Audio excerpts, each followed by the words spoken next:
The first sound Skolola heard that morning was her mother arguing with an invisible choir. "Don't take my wings!" Abini cried, swatting at the air. "You can't fly without permission." Skolola sat up from her flattened cardboard bed beneath the bridge, heart already drumming. Around them, the city was yawning into life. Vendors shouting prices, engines coughing, and the smell of diesel blending with frying oil. The early sun sliced through gaps in the concrete and painted bars of gold on her mother's tangled hair. It might have been beautiful if it weren't so sad. "Mommy," she said softly, clutching her school book, the only one she still owned. "Please stop talking to them. They don't listen." Abini blinked, her eyes darting as if she were trying to remember which world she was in. "Skolola! The angels were stealing our roof again." "There's no roof," Skolola murmured, standing to fetch water from the nearby gutter pipe.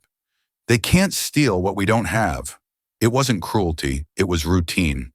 Every morning began with confusion and ended with the same kind of mercy, the child steadying the mother. By 7, the street was loud enough to hide their reality. The woman selling a kara nearby called out greetings as if they were neighbors, not shadows. Shalola's stomach growled so loudly that she laughed. "We'll eat later," she told it, as though it were another person to comfort. Her cardboard textbook, a frayed English primer from 3 schools ago, was missing a corner, but she held it with reverence.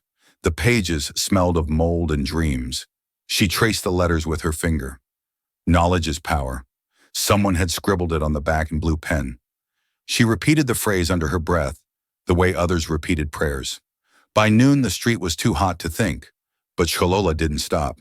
She sat beneath a billboard advertising a bank that promised a better future, its smiling model looking down on her like a liar.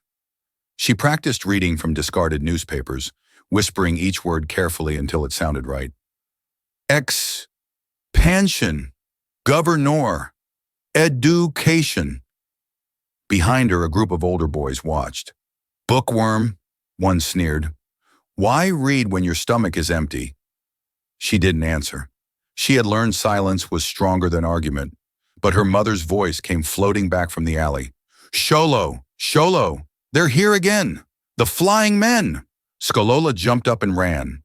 The flying men were pigeons this time, scattering from the trash pile as Abini threw rocks at them. People laughed. One woman muttered, "That mad woman and her child again." Shalola reached her and took her hand. "Mommy, it's okay. They're gone."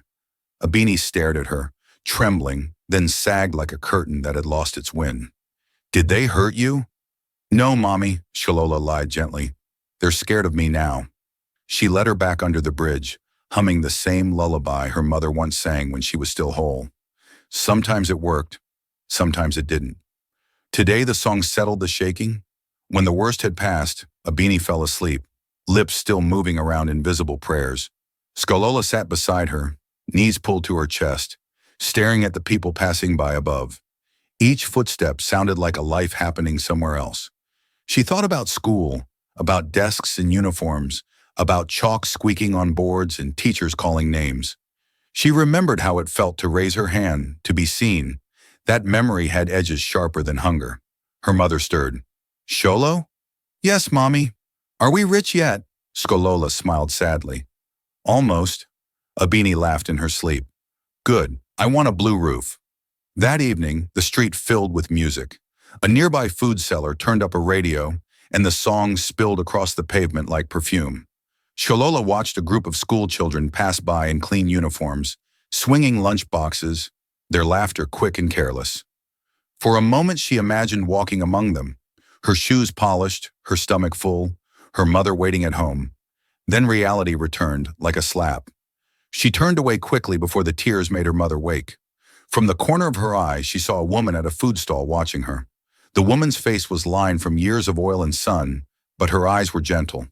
Auntie Linda, they called her, the Akara seller who fed half the street on bad days. "You again, little reader?" Auntie Linda asked, waving a fried bean cake in the air. Skolola hesitated. "I'll pay later," the woman chuckled.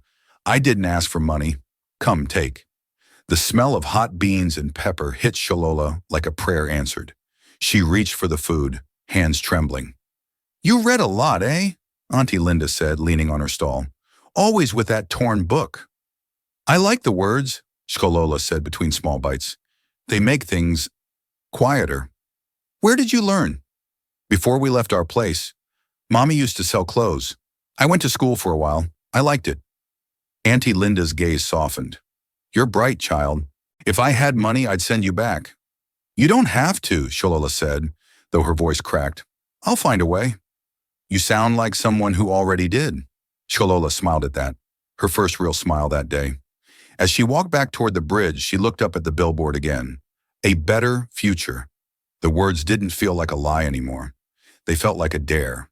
That night, as her mother whispered to invisible angels, Shkolola whispered her own vow to the dark. One day, she said, I'll buy you that blue roof. The stars blinked overhead, perhaps in agreement, perhaps in warning. Either way, the promise had been made. The next morning began with rain, thin, cold, and determined. It crept through the cracks in the concrete bridge, dripping onto Shkolola's thin blanket. She woke shivering, pressing her schoolbook against her chest to keep it dry. Her mother was still asleep, mumbling to the angels who never answered. The market was slower when it rained, and hunger always arrived faster on those days. Shkolola wiped her face with the edge of her skirt and stood. She was 12 years old and already carried herself like a woman who had learned that the world owed her nothing but what she could steal from its silence. Stay here, Mommy, she said softly. I'll get us something. A beanie half opened one eye, confused. Are we flying today? No, Mommy, Shkolola whispered. We're just eating. She left her beneath the bridge and stepped into the gray morning, her feet sinking into shallow puddles that reflected pieces of billboard lights. Auntie Linda's stall was one of the first to open every day, rain or not. The woman stood behind her counter folding newspapers over trays of steaming akara. She looked up as Shkolola approached, her expression switching instantly from tired to warm. Ah, little reader, I was about to look for you. She waved a piece of fried plantain like a golden flag. You ate yesterday, but what about today? Shkolola smiled shyly. I can help you sell, Auntie. Sell what? You'd scare the customers with that serious face, the woman teased, handing her a piece of plantain wrapped in brown paper. Eat first, then we'll talk. Shkolola bit into the food, closing her eyes as the sweetness hit her tongue. For a few moments, rain and hunger and fear vanished. You said you like school? Auntie Linda said, watching her. Would you go again if you could? Shkolola didn't answer at once. She had learned that hope was dangerous. It made promises that reality liked to break. Yes, she said finally. But schools cost money. The woman nodded, then glanced toward the battered plastic container under her stall, half filled with coins. She sighed. You see that bucket? That's my school, child. One day it's full, the next it's empty. But maybe it can send someone, even if it's not me. Shkolola tilted her head, confused. What do you mean? Auntie Linda smiled faintly. I mean, if I can help you register, even just for one term, I'll do it. You have a sharp head. You remind me of my sister's girl. She made it out of this market and works in a bank now. Maybe God sent you to me. The words hit Shkolola harder than hunger ever had. You'd do that for me? If I didn't, who would? That was how it began. A week later, Shkolola stood outside a small public school with a uniform that hung on her like borrowed skin. It was faded and a size too big, but it was hers. Auntie Linda had paid the first term's fees and even found her old sandals that still had life left in them. The headmistress had looked at her skeptically when she arrived. Another charity case, another story too sad to question, but the woman's pen eventually scratched her name into the register. Shkolola Abini. The sound of chalk on blackboard became music. The smell of pencil shavings became perfume. For the first time in months, she felt visible. She sat in the second row listening as the teacher explained fractions. Her classmates whispered, glancing at the thin girl with the stubborn eyes, but Shkolola didn't care. When the teacher asked a question, her hands shot up before she could stop it. Half of 6 is 3, Ma, she said confidently. The teacher's eyebrows lifted. Correct. A few students rolled their eyes, some snickered, but the teacher nodded, marking a tick on the board. Good, Shkolola. Good. The word echoed like sunlight. Every day after that, she arrived early and stayed late. She borrowed books, copied notes twice to memorize them, and helped clean the classroom just to be allowed near the blackboard longer. Auntie Linda became her anchor. Every afternoon after school, Skolola would stop by the stall, breathless with stories of new lessons. "Do you know how many countries are in Africa, Auntie?" she would ask. 54, Auntie Linda would reply, pretending not to know, just to watch the girl beam when she answered. They became family, the kind that isn't written by blood but by effort. Linda's laughter softened the edges of Shalola's days. But good things, Skolola was learning, rarely stayed long enough to grow roots. It started one evening when Auntie Linda looked more tired than usual. She burned the akra twice, and her hands trembled as she counted change. "You sick?" Shalola asked quietly. "Not sick," Linda said, forcing a smile. "Just thinking too much. My brother in America, he says he can help me travel there. Maybe get work. If God agrees, I might go." The words dropped between them like a knife. "Go?" Shalola asked, her voice small. "What about the stall? And me?"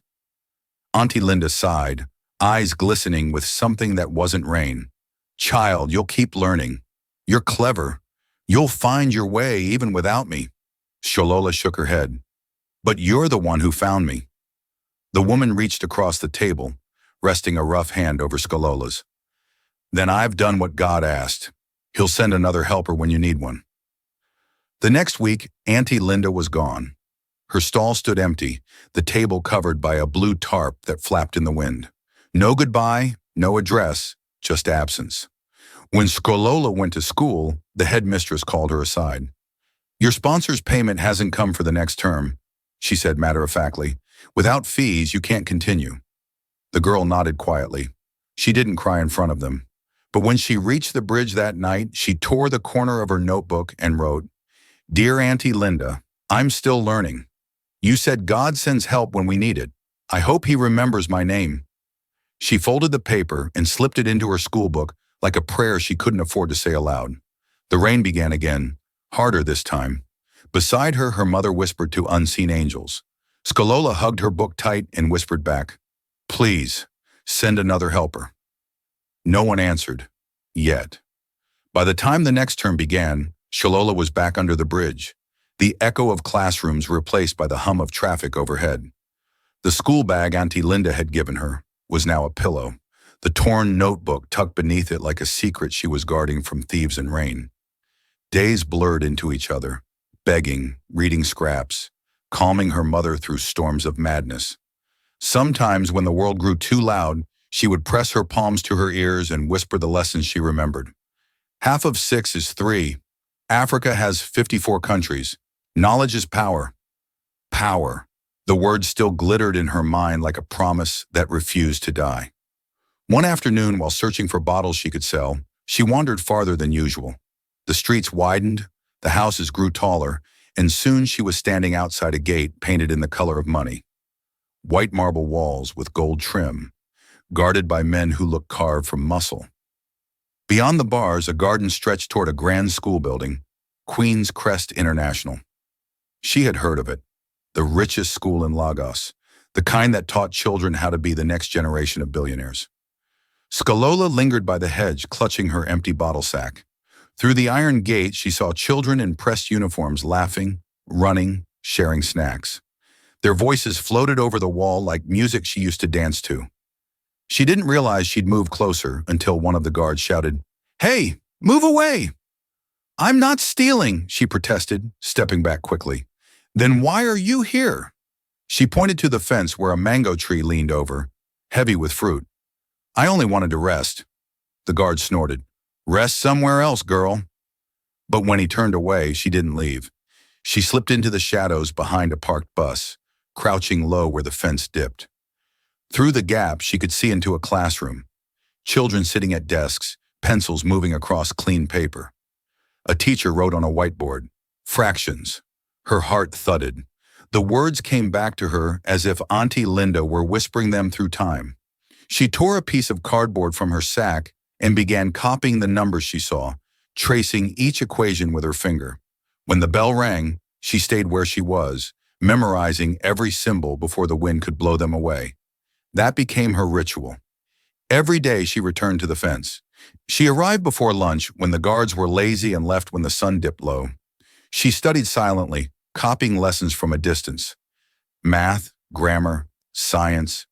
Sometimes she could hear teachers' voices through the windows, and she repeated their words under her breath until she understood them. And on the days she couldn't, she invented answers anyway. It was on one of those afternoons that she first saw Jessica, a small girl with glossy hair and a uniform that looked too perfect for this dusty world.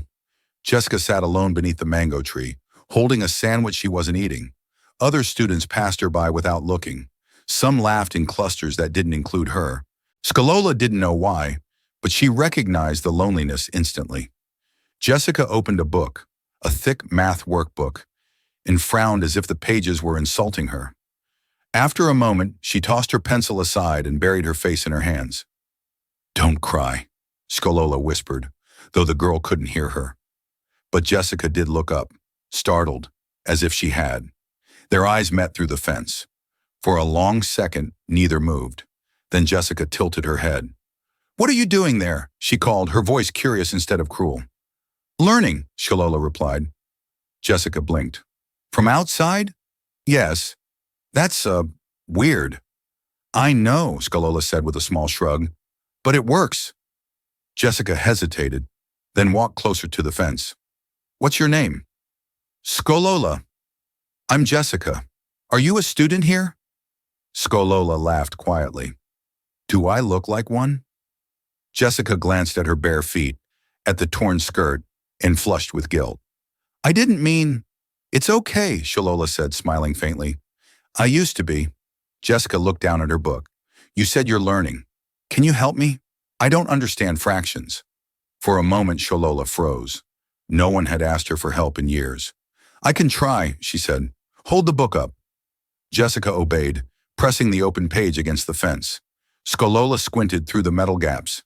"Okay, see those circles? When you cut something into equal parts, each piece is called a fraction. If you have 4 parts and take 1, that's 1/4. Jessica frowned. "Like cutting cake?" "Exactly. The more people share, the smaller the piece." Jessica giggled. "So if I share with no one, I get the whole cake." Skolola grinned. "That's 1/1. A perfect life." They spent nearly half an hour like that, whispering lessons through the fence.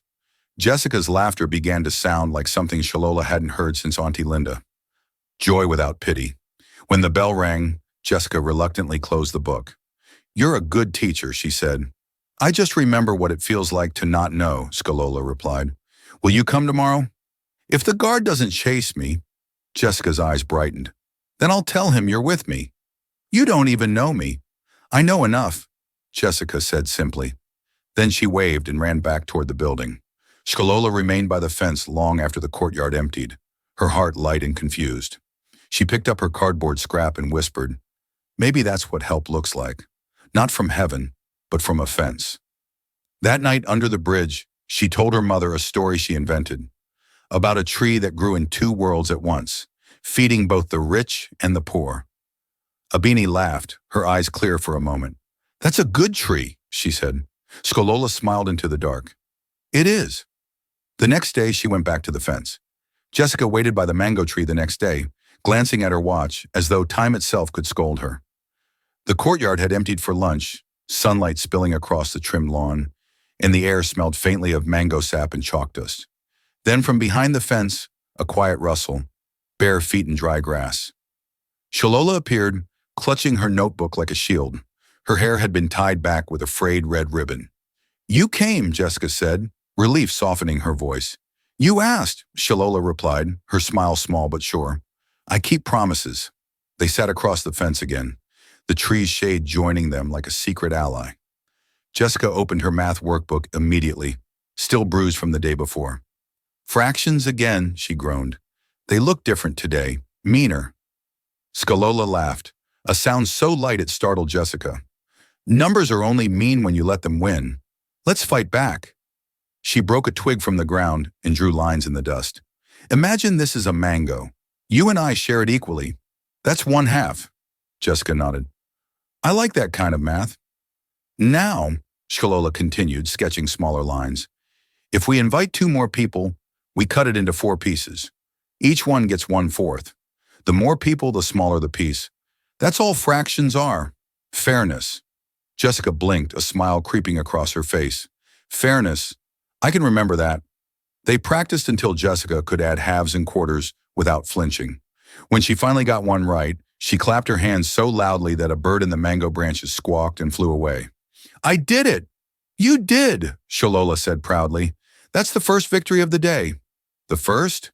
Yes. The second is lunch. Jessica laughed, pulling out her lunchbox. My mom used to pack me food. Now our cook does, but it doesn't taste the same. She opened it. Jollof rice and fried chicken, still warm. She hesitated. Do you want some? Shalola froze. She wanted to say no, pride twitching like a muscle she couldn't control, but the smell spoke louder than her dignity.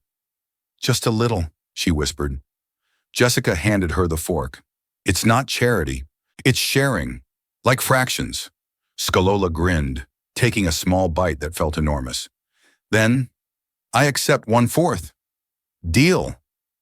The days became a rhythm. Lessons whispered through the fence. Laughter breaking rules quietly. Jessica's grades improved. Shalola's hunger eased, not from food but from purpose. Today we read comprehension, Jessica declared one afternoon, holding up a storybook. The teacher says I don't understand what I read. Shalola leaned forward. That's because reading isn't just saying words. It's listening to the silence between them. The silence? Yes, she said. Every story hides something. Find the heart hiding behind the words and you'll understand. Jessica frowned, reading aloud. The girl climbed the mountain because she wanted to see the stars. What does that mean? Shalola asked. That she likes stars? Maybe. Or maybe she's lonely, Shalola said softly. Maybe she wants to be close to something that doesn't fall. Jessica blinked. You talk like books do. Books taught me how.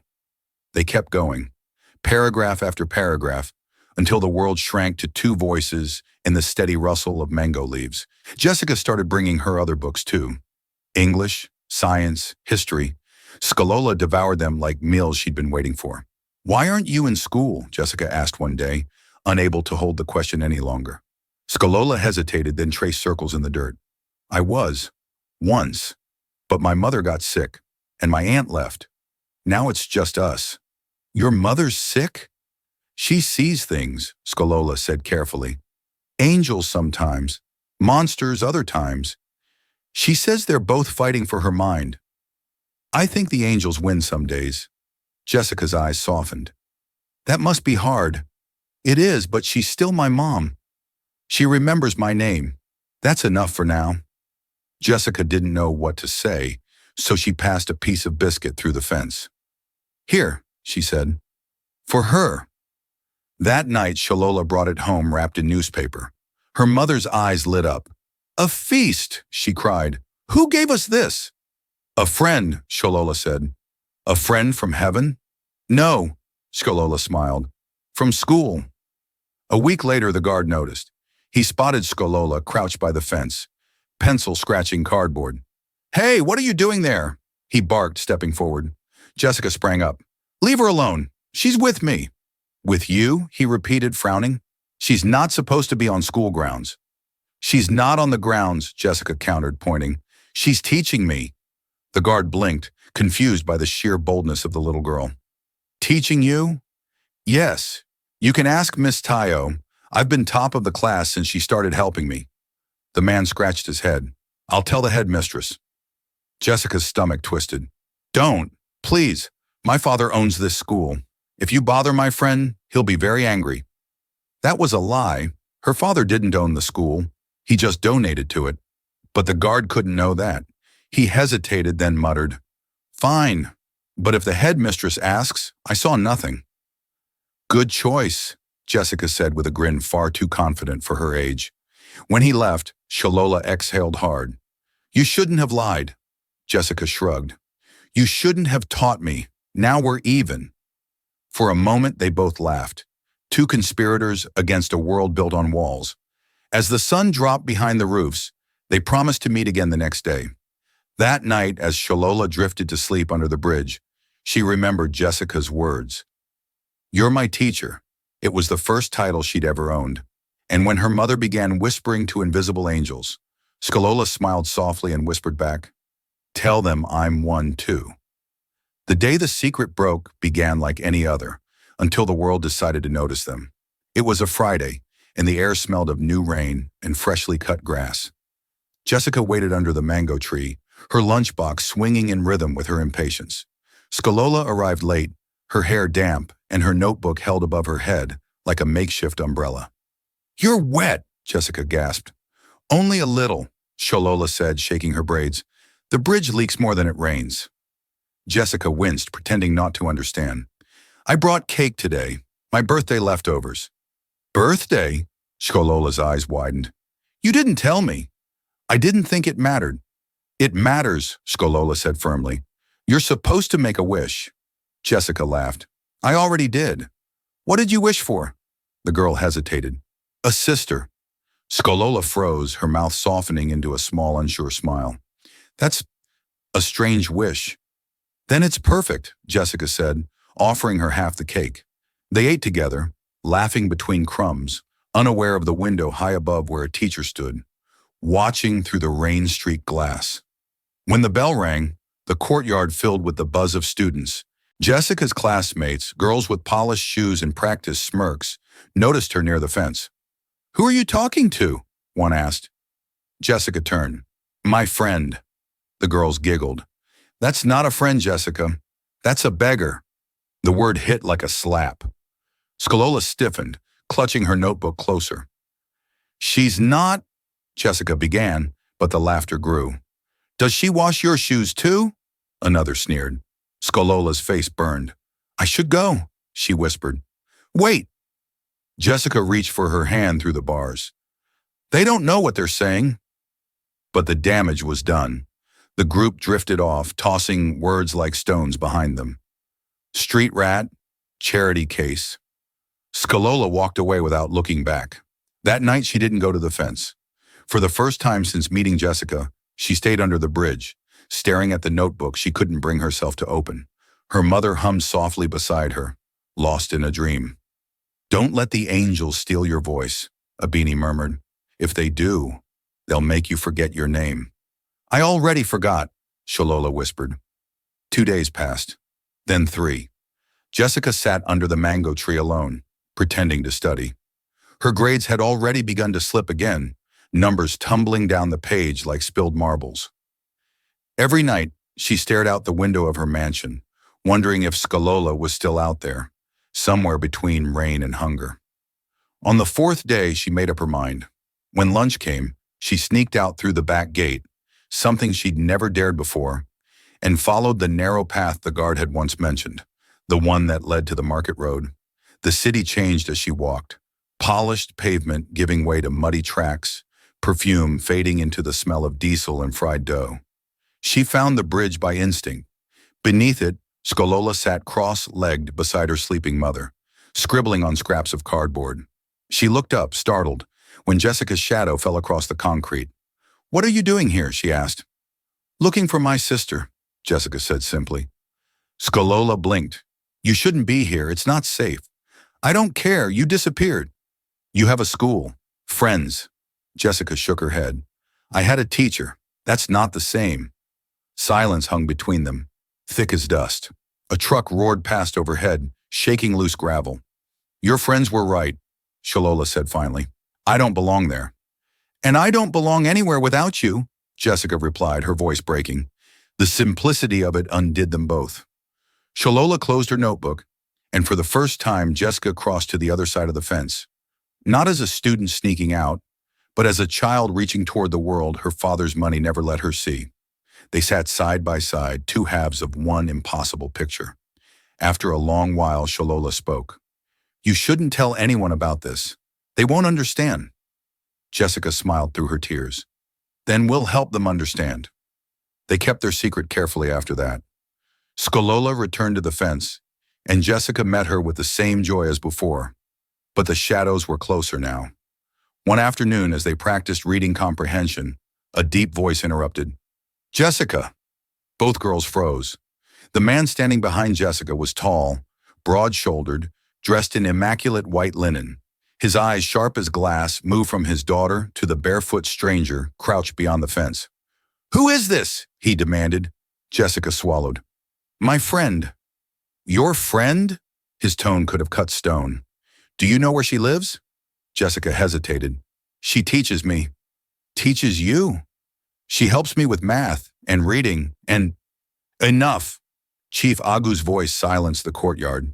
He stepped closer to the fence, studying Skolola. "What's your name?"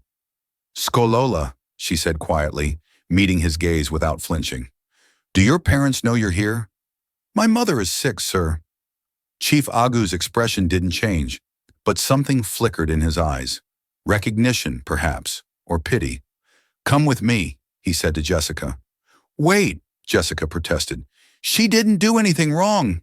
He turned to her, voice steady but firm. "Go inside." Jessica's eyes filled with tears. "Daddy, please." "Now." She obeyed. When she looked back through the window, her father was still there, standing beside the mango tree, watching the barefoot girl who had changed everything. That night, Shalola didn't go home right away. She sat by the road, heart pounding. She had been seen, truly seen, for the first time, and she couldn't tell if it was salvation or danger. She didn't know that Chief Agu hadn't stopped thinking about her either. And when he called his driver the next morning and said, "Take me to Mile 12 Bridge," the city itself seemed to hold its breath. The convoy of black SUVs rolled to a slow stop beneath the bridge, scattering puddles and curious stares. It wasn't a place for cars like that. Not where men fried plantains beside smoke-blackened barrels and children chased tires barefoot. But the driver stayed silent, knowing better than to question the man in the back seat. Chief Agu stepped out, linen immaculate even in the dust. The air was heavy with the smell of rain and rust. People stopped what they were doing, some out of curiosity, others out of caution. They all knew that kind of car meant power. He walked beneath the bridge, his gaze cutting through the dim light. There, among blankets and broken bottles, was the girl from the schoolyard. She looked smaller without the sunlight, hair tangled, clothes stiff with grime. Her mother lay beside her, murmuring to herself, eyes vacant and wild. When Shalola saw him, she froze. "Sir," she whispered, voice tight with fear, "you shouldn't be here." "Neither should you," Chief Agu said quietly. "But here we are." He crouched, ignoring the damp concrete that stained his trousers. Up close, the girl's composure struck him harder than her poverty. She wasn't begging, wasn't performing misery for sympathy. She was simply there, steady, as if used to being unseen. "Your mother," he said, nodding toward the sleeping woman. "She's ill." "Yes, sir, in her mind." "And you take care of her alone?" "There's no one else." He looked around, at the torn cardboard, the cracked enamel bowl, the newspaper pillow. The wind carried the faint echo of traffic and despair. He straightened slowly. "Get your things," he said. Skolola blinked. "Why?" "Because I won't leave a child who taught my daughter sitting in the dirt." Her first instinct was to refuse. Pride, sharp and stubborn, rose like a wall. "We're fine here, sir." He almost smiled. "Fine is not the word I would use. I don't want to be a burden." "You already are one," he said, voice soft but unyielding. "To my conscience." Something in his tone broke her resistance. She gathered her few belongings, a notebook, a plastic comb, and the pencil stub she'd kept like a treasure. When he extended his hand, she hesitated, then took it. His palm was warm. "Sure." "Come," he said. "We'll get your mother first." The hospital was blindingly white, so different from the world Skolola knew that it felt unreal. Nurses moved like ghosts, their shoes silent on tiled floors. Machines beeped steadily, indifferent to pain or relief. Dr. Aisha, the psychiatrist, listened carefully as Chief Agu explained. "She talks to things that aren't there," he said. "And the girl, she's been living with her under the bridge." The doctor's eyes softened. "She needs care. We'll admit her today, but she'll have to stay for observation." Skolola clutched her mother's hand. "They'll take you away?" Abini smiled dreamily. "Only to a higher bridge, my little one, with angels and clean beds." "She'll be safe," Dr. Aisha assured. "And so will you. but safety felt too large a word. Skolola stood in the corridor, watching as her mother disappeared on a gurney through glass doors. The emptiness she left behind felt heavier than the concrete bridge ever had. When Chief Agu touched her shoulder, she didn't flinch this time. "She'll get better," he said. "You don't know that." "No," he admitted, "but I can try." The mansion smelled of citrus polish and silence. Skolola followed the butler through a hallway so wide it could have fit her entire world inside it. Her feet sank into carpets that felt like clouds. Every wall glowed. Mirrors, chandeliers, framed paintings that seemed to breathe money. Jessica waited at the top of the staircase, her face glowing with relief. "You came!" she cried, running down to hug her. Skolola stiffened, unsure what to do with such warmth. "Your father brought me." "I know," Jessica said proudly. "I told him you were the best teacher in the world." Chief Agu cleared his throat. "Your teacher needs food and rest. Take her to the guest room. We'll talk after dinner." "Yes, Daddy." He left them, his footsteps fading into the echo of the house. Jessica grabbed Shalola's hand and pulled her upstairs. "Come on, you have to see your room." "My room?" "Yes, with a bed and a lamp and everything. You'll love it." The door swung open, revealing a room painted soft cream, sunlight spilling across a neatly made bed. On the dresser sat a stack of new notebooks and pencils, still wrapped in plastic. Skolola touched the bedsheet as if it might vanish. "It's too much," she whispered. Jessica shook her head. "No, it's fair. You helped me. Now we help you. That's what friends do." That night, Shalola took her first real bath in years. The water was warm, smelling faintly of jasmine.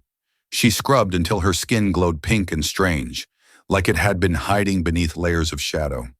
When she finally lay down, the mattress embraced her. She stared at the ceiling, unable to sleep. Somewhere deep in her chest, something unfamiliar stirred. Not fear, not hunger. Hope. In the morning, she woke to the smell of breakfast. Eggs, buttered bread, and the faint sweetness of papaya. Jessica waited at the table, waving her fork like a flag. "Good morning," Shalola blinked. "Is this real?" Jessica grinned. "As real as fractions." Chief Agu entered, already dressed for work.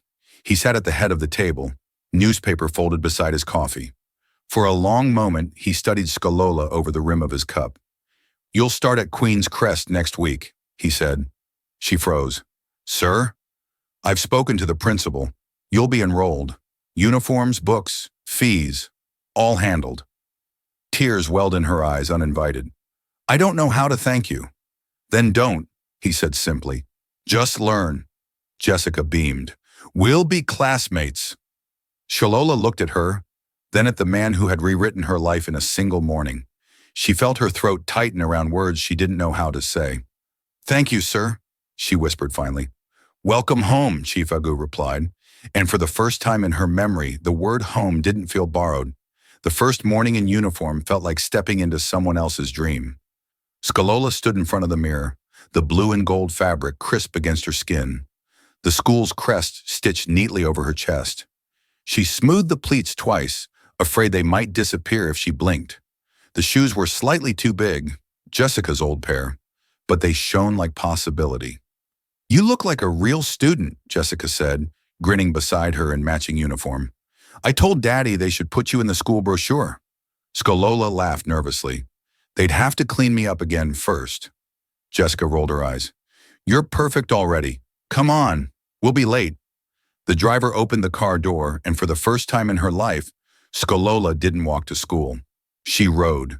The city blurred by, the same streets that once judged her, now watching her through tinted glass. She wondered if the vendors at the bridge would recognize her. Probably not. Maybe that was for the best. Queen's Crest looked different from inside the gates. The marble paths that used to intimidate her now led somewhere she was allowed to go. The mango tree still cast its wide shadow, but it wasn't a border anymore. It was a memory. Students stared when she stepped out of the car. Their whispers rustled like wind through dry leaves. "That's her. The girl from the fence. She lives with Jessica now." Jessica shot them a glare sharp enough to cut marble. "Ignore them," she said. "They don't know anything." But Skolola did. She lived long enough among people who gossiped to understand that curiosity was a softer version of cruelty. She lifted her chin and walked forward anyway. Inside the classroom, the air was thick with perfume and pencils. Desks gleamed, names carved into their corners like ownership marks. The teacher, Mrs. Omotayo, looked up from her roll sheet. "Ah, our new student," she said warmly. "Class, please welcome Miss Skolola Agu." The name hit like sunlight through glass. Agu, Jessica's last name, the billionaire's name. Skolola hesitated. My name is just Skolola." Mrs. Omotayo's eyes twinkled knowingly. "It's a good name," she said, and moved on. Jessica elbowed her. "Daddy said you have to get used to it," she whispered. "I'm not sure I'll ever," Skolola murmured. But when the teacher began the lesson, fractions again of all things, her fear started to dissolve. The numbers didn't scare her anymore. They obeyed her now. When Mrs. Omotayo called on her to solve a question, Skolola rose and walked to the board, chalk trembling slightly in her hand. She finished the problem in under a minute, her handwriting neat and sure. "Excellent," the teacher said. "It seems we have a little mathematician among us." A ripple of murmurs passed through the class, part surprise, part reluctant admiration. Jessica clapped first, loudly, until the others followed. That applause felt different from pity. It was respect, raw, new, and real. By lunch, the whispering had shifted tones. Curiosity had turned into fascination.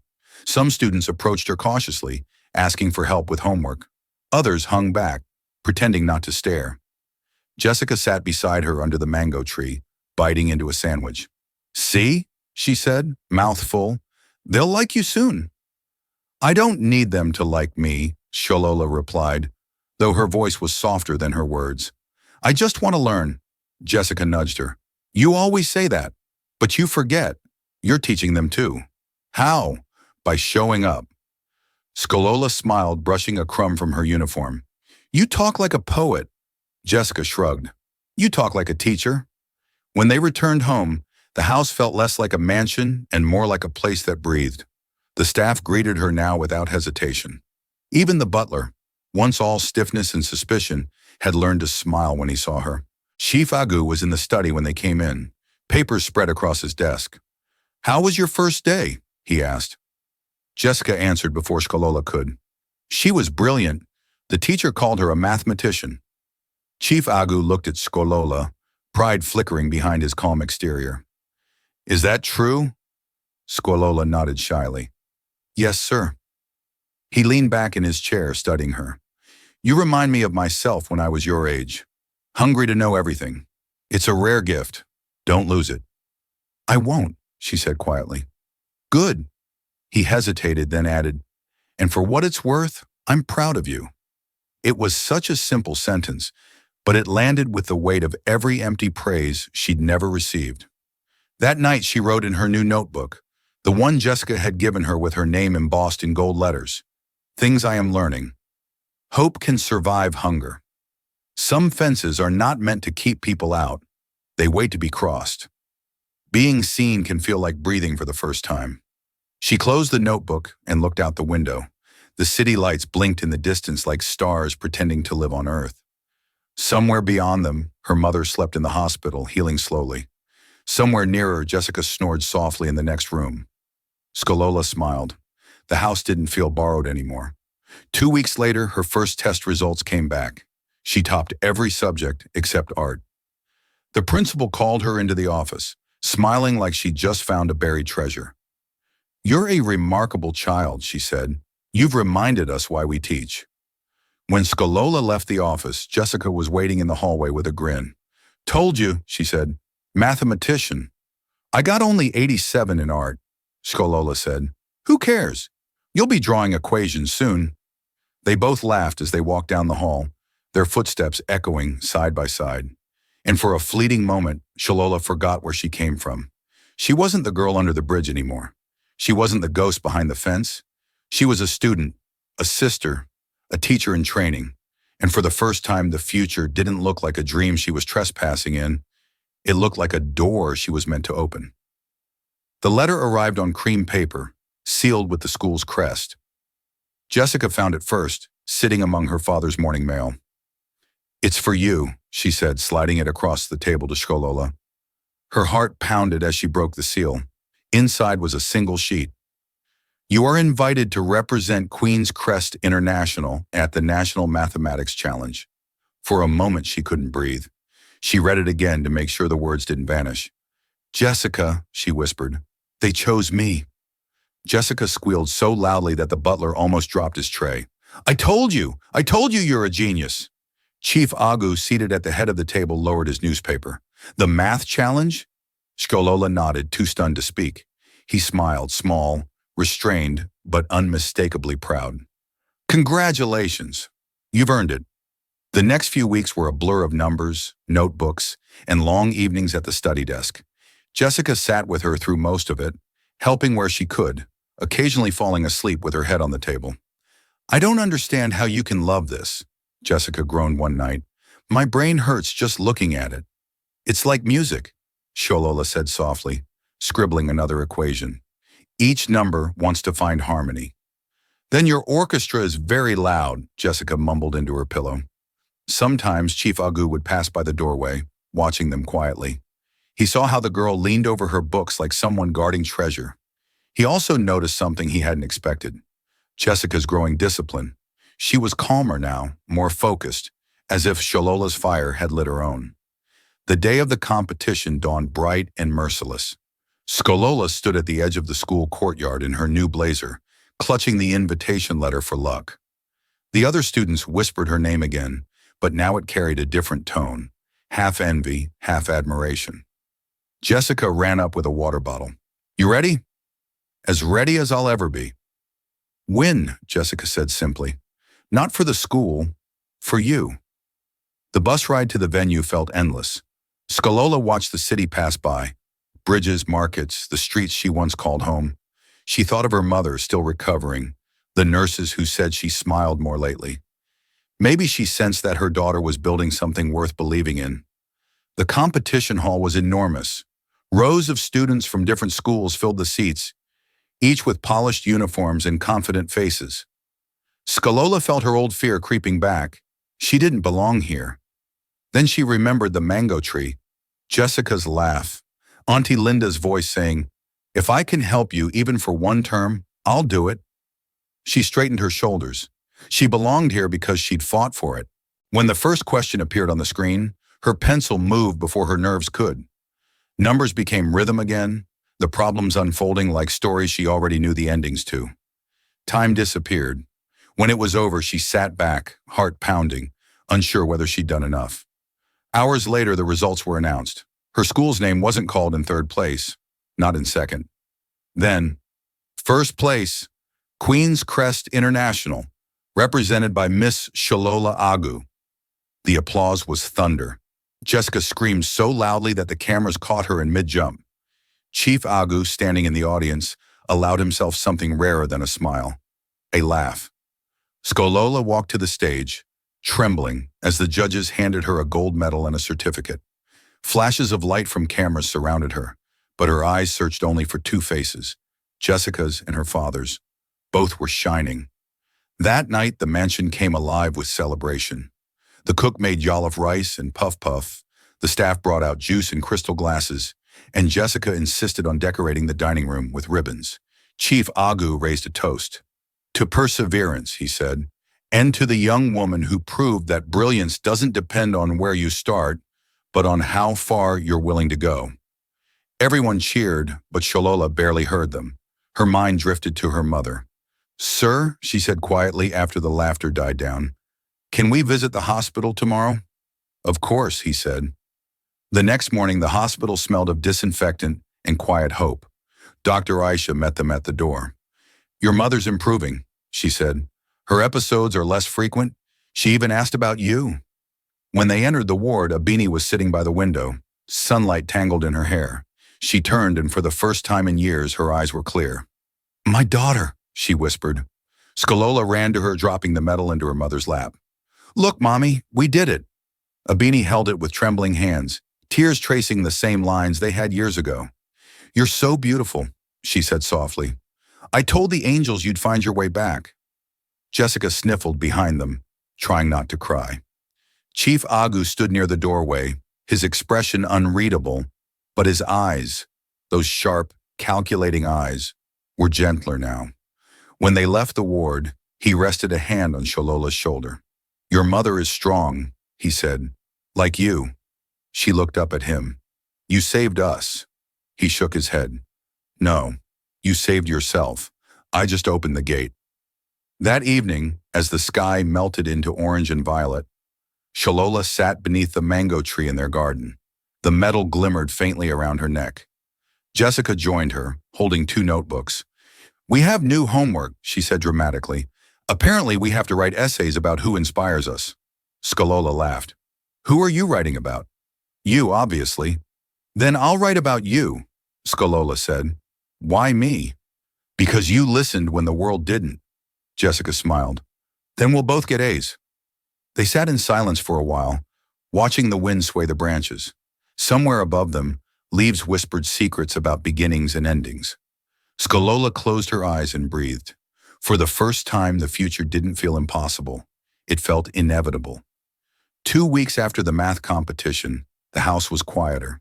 The excitement had faded, replaced by a soft, steady rhythm of normal life. The kind Shalola still couldn't quite believe belonged to her.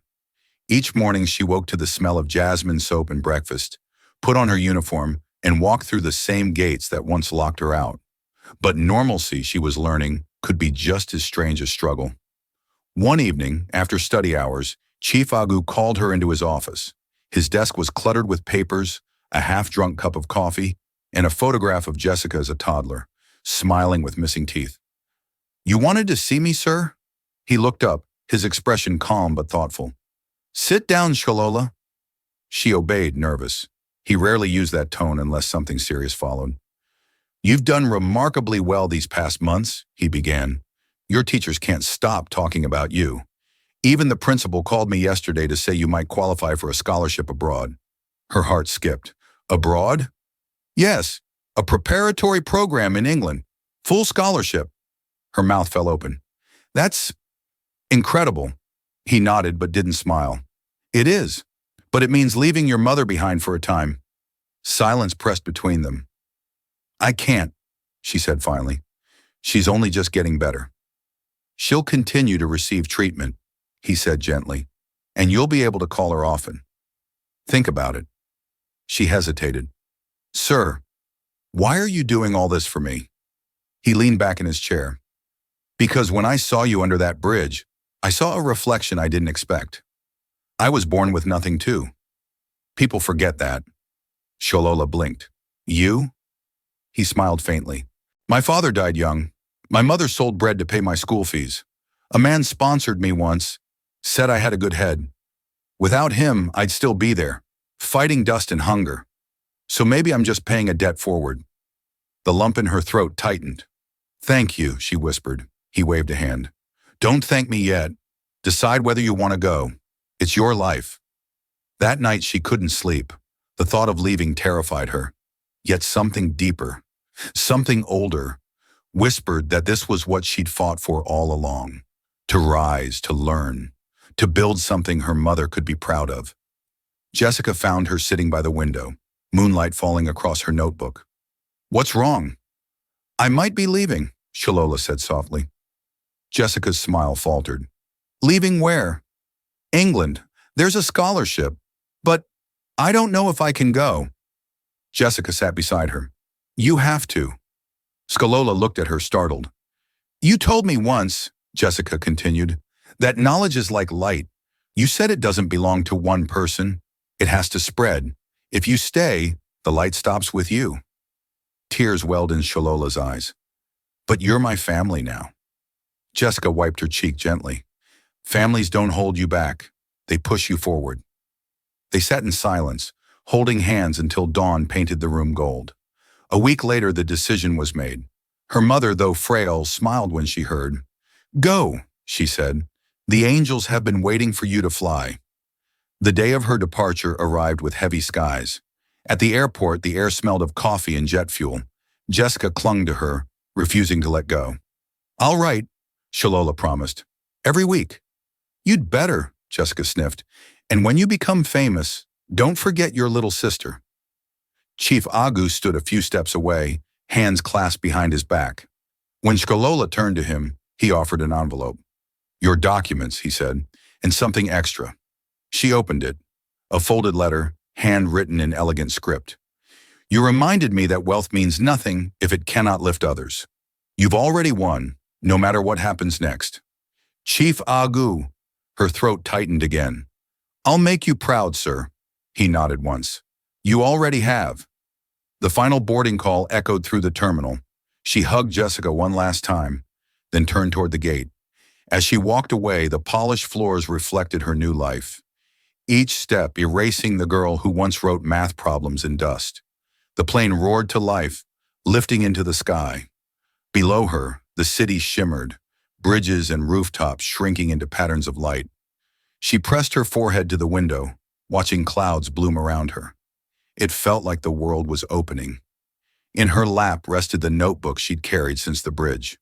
On the first page she wrote, To my future students. If you ever think you are invisible, remember this. Light passes through the smallest cracks. Don't stop shining, even when no one's looking. She smiled, closed the book, and leaned back in her seat. Somewhere far below, Jessica and Chief Agu stood watching the plane vanish into the clouds. She's going to change the world, isn't she? Jessica whispered. Chief Agu nodded slowly. She already has. The English air was cold, sharper than Sholola expected.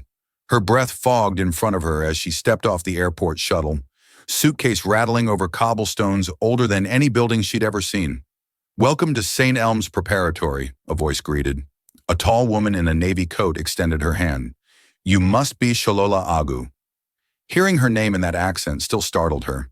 She smiled shyly. Yes, ma'am.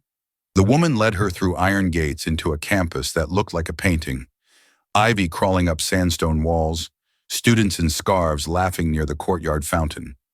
Skolola's heart swelled and trembled at once. She had crossed oceans, but her fear had flown with her. Weeks passed in a blur of new routines, dorm life, classes, and the hum of accents from every corner of the world. Skolola studied harder than anyone else, spending late nights in the library where the old floorboards groaned like whispers of history. When exhaustion came, she would close her eyes and picture the mango tree in Lagos, Jessica's laughter, her mother's smile, Chief Agu's calm voice saying, just learn. Her scholarship covered everything, but not loneliness. There were nights when the silence pressed so tightly against her chest that she'd write letters just to feel close to home. Dear Jessica, the students here think I'm brave, but they don't know how much my hands shake when I speak in class. The math problems are harder, but the stars here are softer. I wonder if they're the same ones above you. She never wrote about the days she cried in the bathroom between lectures. Some battles had to stay private. One evening, the school hosted an international fair. Students set up stalls with food and crafts from their countries. Skolola borrowed the kitchen and made jollof rice from memory, the smell of tomato and spice drawing curious noses from across the courtyard.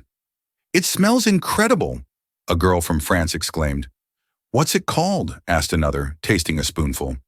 Jollof, Sholola said proudly. It tastes like home. They clapped, asked for more, and soon her little stall was surrounded by laughter and warmth.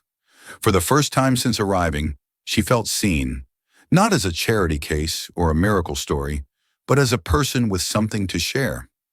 That night, she wrote another letter. Dear Daddy and Jessica, I think I finally understand what you meant when you said kindness builds bridges. Today I built one. Out of rice and pepper. Months turned into a year. Skolola's grades soared. She won another academic competition, this time representing the entire school. The principal called her a prodigy. Newspapers wrote short blurbs about the Nigerian girl who conquered numbers, and universities began sending letters. But her proudest moment came quietly. A phone call from Lagos. Mommy? My child, Abini's voice crackled through the line, steady for the first time in years. I remembered your face today. The doctors say I'm strong now. Skolola pressed the phone to her heart, tears spilling freely. I told you the angels were helping. No, her mother said softly. You were the angel. When she returned to Nigeria for summer break, the city felt smaller, not because it had changed, but because she had. The bridge where she once slept was gone, replaced by new concrete and a small mural on the wall, a girl reading beneath a mango tree. Someone had painted the words, "Knowledge is power." She stood there for a long time, fingers grazing the paint, until she heard Jessica shouting from the car. Come on, genius! Daddy's waiting. Chief Agu was waiting by the gate, his hair showing streaks of gray now. Welcome home, my daughter, he said. The word daughter settled deep inside her, no longer feeling borrowed. That night they had dinner beneath the garden lights. A beanie sat beside her, healthy and calm. Jessica chattered endlessly about school and plans and new friends. For once, there was no wait, no worry, just the sound of family. When the plates were cleared, Sholola stood, raising her glass of juice. I have something to say, she began.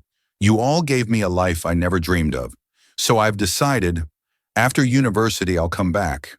I want to start a school here, for children like me. Jessica gasped. You mean a school under the bridge, Skolola said with a smile. Except this time, it won't leak when it rains. Chief Agu chuckled, pride softening his eyes. Then you'll need a partner. I already have one, she said, looking at Jessica. My first student. Everyone laughed, but there were tears in their eyes too. Later that night, Sholola walked alone to the mango tree. Fireflies blinked softly in the branches. She placed her hand on the bark and whispered, We did it. From the house, she could hear faint music.